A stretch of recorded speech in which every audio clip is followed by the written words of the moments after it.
এত সাহস আমার জিমে এসছিস, তুই ডাম্বেল কি মাসলও মারতে পারবি না। বাবা কাঁদিস না, তোর এই হাড্ডির শরীরকে আমি লোহা বানিয়ে দেবো, শক্তি দেবো, সব ঠিক করে দেবো, শুধু আমার সাথে থাকতে হবে। গুরুজি, আমি আপনার সাথে থাকবো। বাবা, সামনে সমুদ্র দেখছো, তোমাকে এর ভেতর গিয়ে জাদুকরি বোতল খুঁজে আনতে হবে। তুমি কি পারবে? জি গুরুজি, আমি পারবো। বন্ধুরা, আমাকে জাদুকরি বোতল খুঁজতে তোমাদের সাহায্য চাই। লাইক করে শক্তি দাও, তারপর দেখো। আরে এরা তো সরার নামই নিচ্ছে না। দেখ এবার কি করি।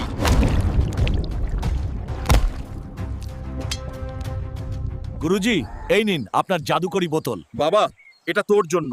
এটা খেলেই তোর হাড্ডি ঠিক হয়ে যাবে, তাড়াতাড়ি এটা খা। গুরুজি, আমি ঠিক হয়ে গেছি মাতব্বর। এবার তোর দিন শেষ। দেখ মাতব্বর, অহংকারের পতন একই বলে। বন্ধুরা, মাতব্বরের এই হাল দেখে মজা পেলে লাইক আর সাবস্ক্রাইব করো।